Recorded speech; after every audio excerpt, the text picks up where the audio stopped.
sa akin kahapon, sir, meron pa tayong sistema para sa palaisdaan. Kasi sabi niya gano'n, maraming nagpapalaisdaan dito sa Aurora. Okay. Bukod doon, meron daw client, international client, mga Indonesians, interesado sa ating technology. So, papaano yung sistema naman sa magsimula sa paggawa ng palaisdaan? Mabigyan ko muna kayo ng idea. I-illustrate ko lang. Kunwari, magsimula tayo, 10 hektarya. Oh, masyadong malaki. 1 hektarya na lang. Magsimula tayo doon sa 1 hektarya. Okay. Para po ma-appreciate nyo lang yung, buburahin ko na. Okay. Para ma-appreciate nyo lang. Okay. Kailangan kasi, okay, through illustration, ma-appreciate ninyo at maintindihan ninyo ang nakasanayan sa Pilipinas. Pag may palaisdaan ka, let's say, 1 hektarya yung palaisdaan mo, ang ginagawa nila, hindi magsisimula sa fry, magsisimula ka agad ang bibilhin fingerlings na. Paglagay ng fingerlings, sama-sama na yun, hintayin na yung 4 na buwan bago anihin. Tapos, anong mangyayari? Ayusin, titingnan, lilinisin. Siguro mga 45 days o 2 buwan. Saka uli maglalagay ng panibagong fingerlings. So, wala siyang sustainability. Ang organic farming po kasi, or organic fish farming, ay sustainable. Ano yon? Tuloy, tuloy, tuloy, tuloy. So, dapat magkaroon po ng idea ang mga magsasaka, lalo na kayo. Kayo yung technical support specialist ng grupo ninyo. So, magkaroon po kayo ng idea sa palaisdaan. Bigyan ko kayo ng idea. Okay. Sabihin na natin, 1 hektarya ito. Itong lote na ito, 1 hektarya. Okay, this is 1 hectare.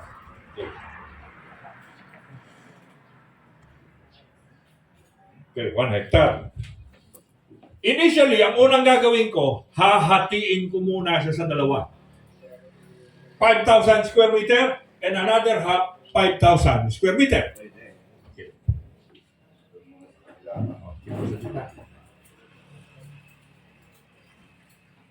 So, 5,000 square meter, 5,000 square meter. Tapos, yung unang portion sa taas, hahatiin ko ngayon sa 3. Pero magkakaiba ang sukat. Okay. Hinati ko muna sa 2. Kunwari, parehas ang parte. Okay. Tapos, ito, kumuha ako ng ika-4 na parte ng 1/4.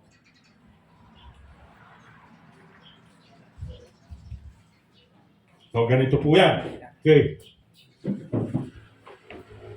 Dahil ito'y 1 hektarya, 1,000 square meter.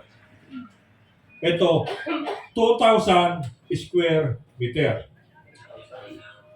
3,000 square meter plus 4,000 square meter equals 10,000 square meter or 1 hektarya. So, yan po yung division. Okay. Bukod doon, dito sa 1,000 square meter, ang ilalagay ko, okay, isulat ko dito sa gilid. 1, 2, 3, 4. Okay, para magkaroon kayo ng idea. Dito, ang ilalagay ko, fry. Pagkatapos ng 1 buwan, yung fry, hindi na fry ang tawag. Fingerlings na.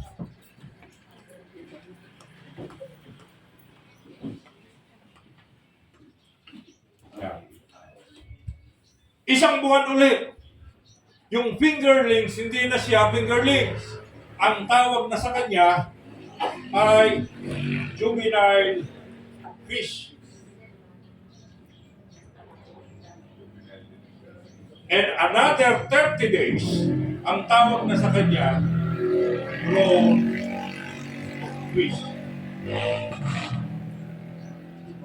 So, ibig sabihin, magkakaroon ka ngayon ng transition. Bawat cubicle o bawat part ng ating sistema ay merong tinatawag na gate, labasan, at pasukan ng tubig, labasan. Parang ganito, bigyan ko ng idea pa. Okay. I-expound natin itong 1, 2, 3, 4. Okay.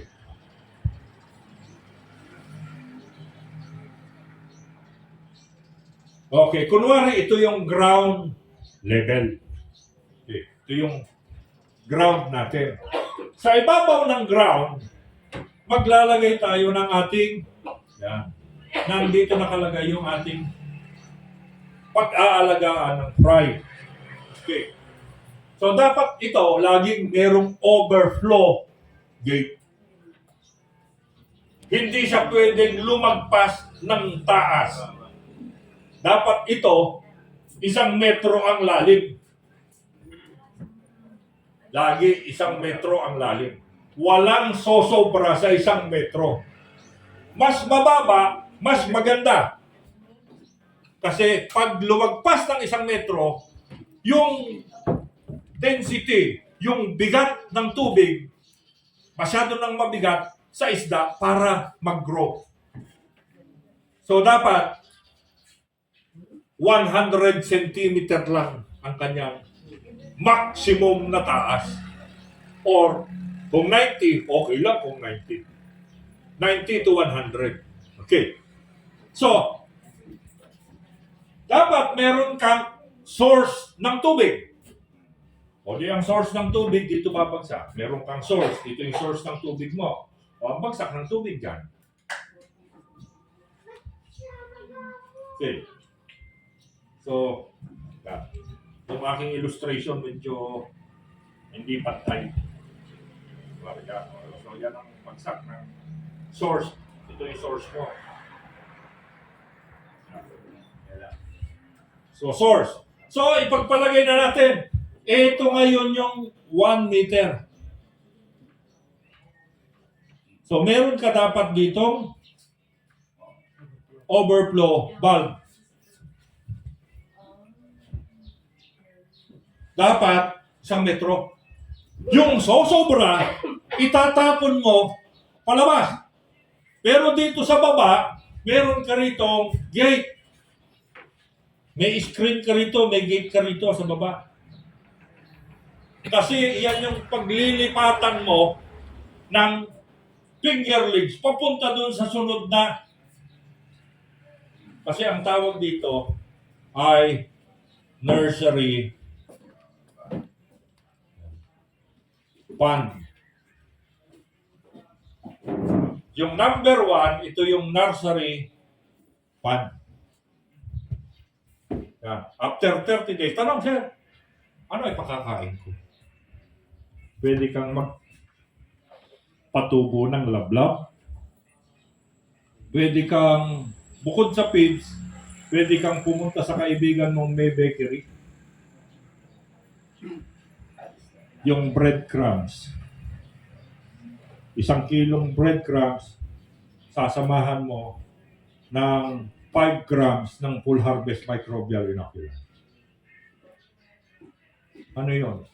1 kutsaritang pantay ng ating full harvest product. 1 kutsarita. Sa 1 kilo. Mimix mo yon at yun yung pakakain mo doon sa mata, ang tawag nila eh. Mata pa lang yan. Mata, fry. Okay. Ngayon, siyempre, 2,000 square meter na yan. So, nandito ngayon, yung iyong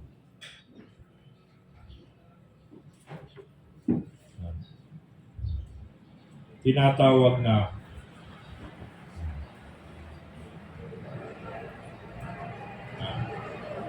so, ay, dapat ko doon. Doon na pala siya. Ang kadikit yan. Yan.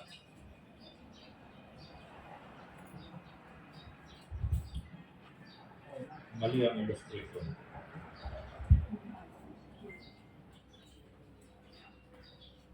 Halos ganyan ang bagsak. Babagsak ngayon yung sobrang tubig dito. Magkakaroon ka uli ng sa ilalim niya, meron kang gate.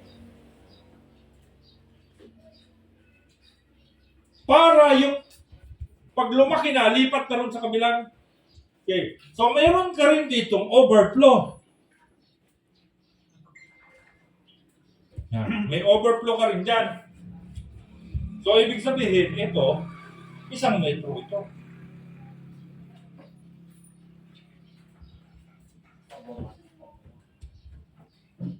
Isang metro or 100 centimeter. Okay. So ito na ngayon yung number 2. Ang tawag dito ay yan. Transition pan. Transition. Pan.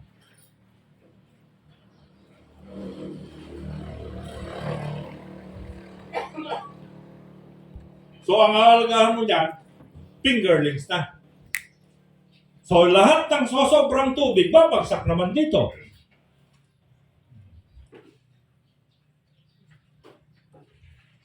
Magkaroon lang kayo ng idea.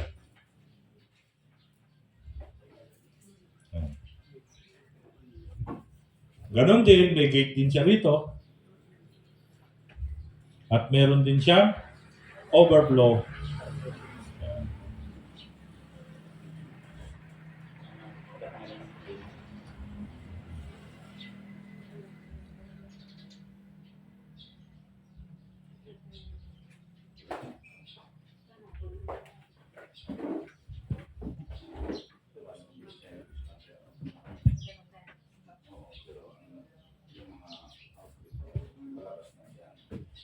May gate dito, yan. Okay. Etong nasa baba na ito, pinakamababa na ito, meron niyang nakasahod na net. Ito, meron na yung net dito. Nakalagay yung net dyan. May net dyan na nakasahod dyan. May net. Kasi ito yung ating formation pan.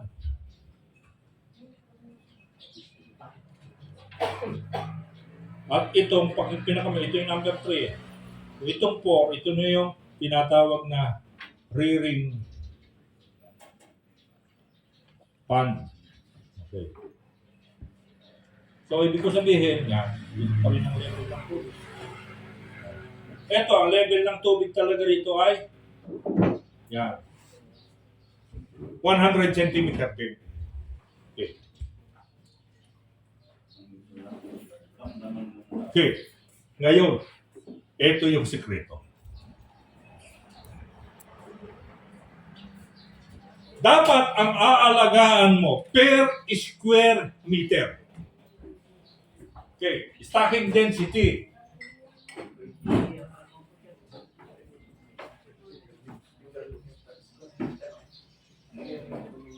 Per square meter. So, stacking density. Gaano karaming isda ang ilalagay mo per square meter? Sinasabi sir nila 23 daw eh. Ha? 23. Hindi po ganun. 6 to 10 sir yung Hindi po ganun. Okay. Mag-volume lang ng pakain. 6 to 10. Ang ilalagay po nating fry per square meter Ryan eh. okay, ay 5 fries per square meter. Mataas pa pala yung 6. Volume na kaya. 5 lang. Okay.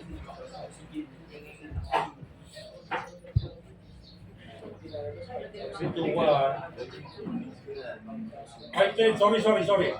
10, ito ay 5, ito ay 2. Check ko mabuti ha, nakalimutan ko na.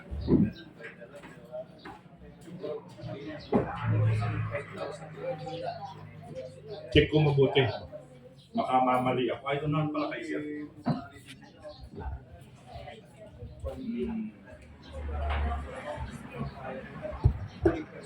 2-1. Ang dami pa.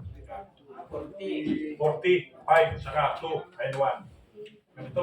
Sir, 40 mic- price per square meter. Try pa lang yan, sir. Okay, microphone nakakalimutan. Nasanay po kasi ako mayroon akong lapel. Nakakalimutan kung may hawak ako na microphone. 40 price per square meter. Try pa lang, sir. Fry pa lang siya. Pero pag yung normal na kwan na, sir, 23 yata, sir. Fingerlings, 5 na lang. Okay. Pag juvenile fish, 2 na lang. At pag grown fish, Isa 1 na na lang. lang. Okay. Meron po sikreto niyan. Okay, ganito. So, sa 1,000 square meter, magsisimula tayo sa 1,000 square meter. Doon sa nursery. Wala pang laman yung iba, magsimula tayo sa nursery pan. So that is 1,000 square meter. Sa 1,000 square meter, ilang fry ang ilalagay mo? 1,000 square meter. 40,000, sir. Yes, 40,000. So, unang ilalagay mo rito, 40,000 fries. 30 days. After ng isang buwan, or 30 days, ilan na ngayon ang fingerlings mo? Assuming na walang mortality, walang namatay, assumption. 40,000 pa rin, tama. Ngayon, ito yung tanong. Ilang fingerlings ang ililipat mo sa transition pan? Sa 5, di 20,000, sir. 20,000 na lang ang ilalagay mo dito sa transition pan. Tanong, ay yung matitirang 20,000, saan mo dadalhin? Ay, daingin na, sir. Hindi po. Ang tawag sa'yo,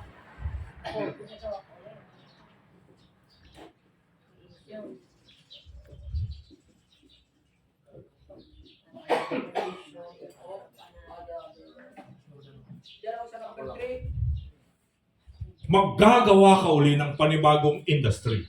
Ano yon? Ikaw ngayon ay nag-aalaga ng isda. May pispan ka.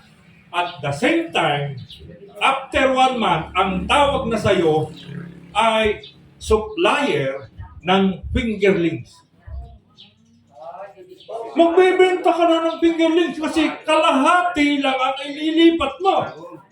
Yung natitirang kalahati, ibebenta mo. Tama po? Okay. So, ibig sabihin, yung 1, bakante na. Wala nang laman, tama?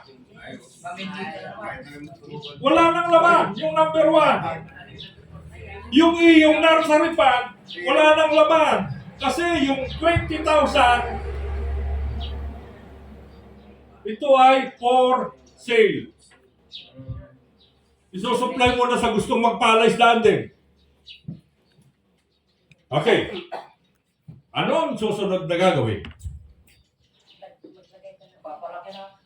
Magpapalaki uli ng panibagong fry. Maglalagay uli ng panibagong 40,000 fries. Isang buwan uli. After 1 month, ilan ngayong juvenile fish ang ililipat mo dito?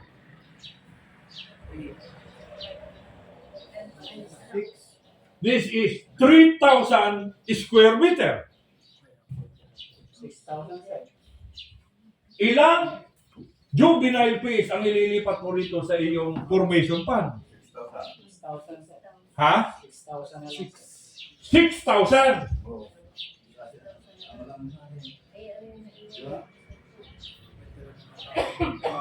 Tama ba? 6,000?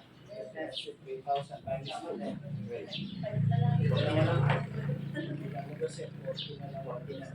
From 20,000, magiging sa 20,000, dalawa lang. So ito ay magiging dalawa. So 3,000. Ilan? 6,000. Anong mangyayari ngayon sa 14 mil na isda? O yan na yung maliliit, pwedeng danggit. O yung magkikreate ka na ulit ng another industry. Nagbebenta ka na ngayon ng danggit. Kung yan ay bangus, nagbebenta ka na ng anong tawag doon? Maraming ilang piraso ng bangus na maliliit. Nagkaroon kayo ng idea. So nagkikreate habang ngayon, nauubos uli ito. Kasi lipat ka ng lipat. So pagdating dito yung 6,000, ilan na lang ilalagay mo rito? 1,000. 4,000 na lang ang ilalagay mo. At yung natitirang 2,000, ibinebenta mo na rin 3 piraso, 4 na piraso, 1 kilo. Ito na ngayon, yung sikreto. Sa pag... Okay. 30 days, 30 days, 30 days, 30 days. Sa grown fish, depende sa market. Depende sa market. Ang market mo, pwede mong palakihin pa yung grown fish mo 30 days to 75 days. Depende sa market. Gusto ng market, yung 1 kilong bangus.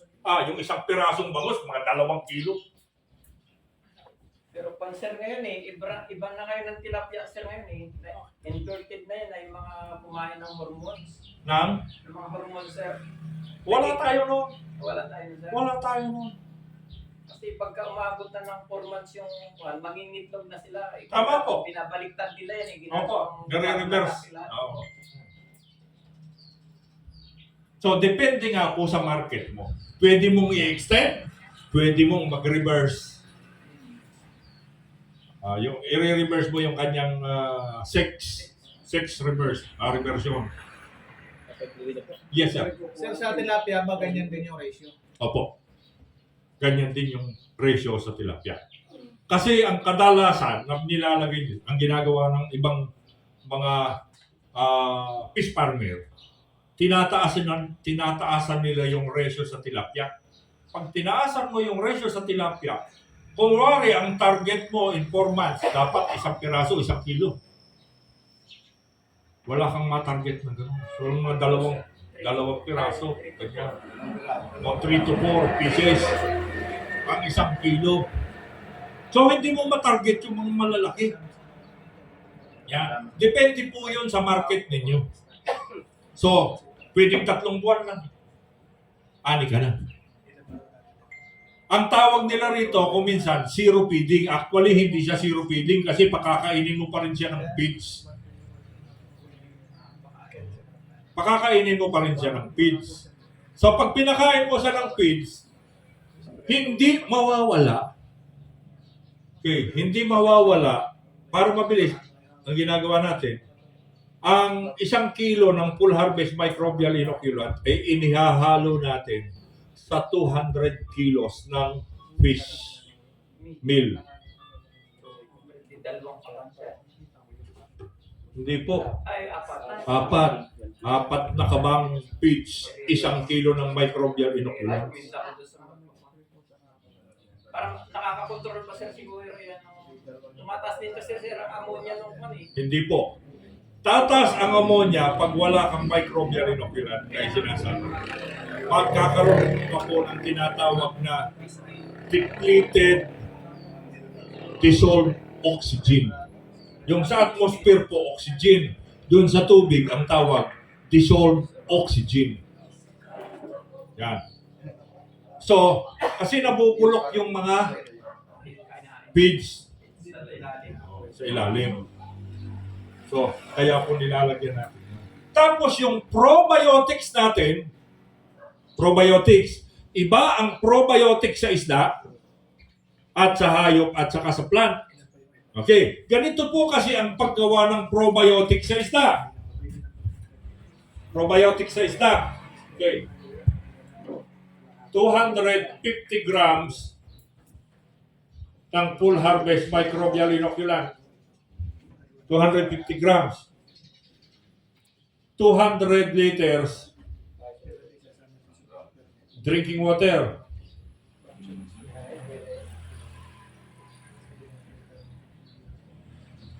One liter coconut juice.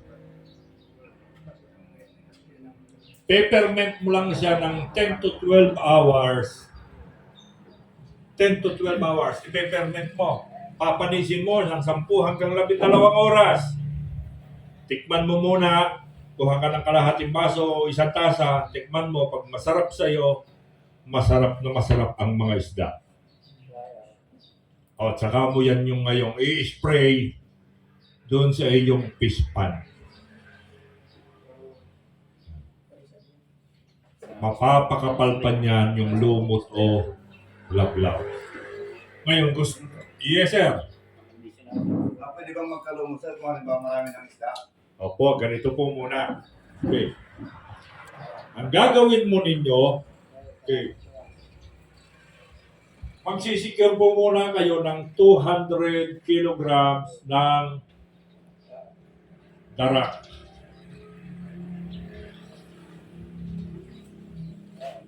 200 kilos ng darak. Yung pinakakain sa isda, sa baboy. 200 kilos. Sasamahan mo siya ng 1 kilo ng full harvest microbial inoculant.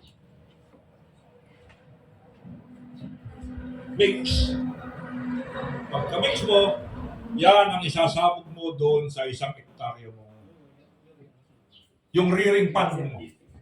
Pwede rin isama mo ang transition, formation, at saka rearing pan. Lagyan mo ng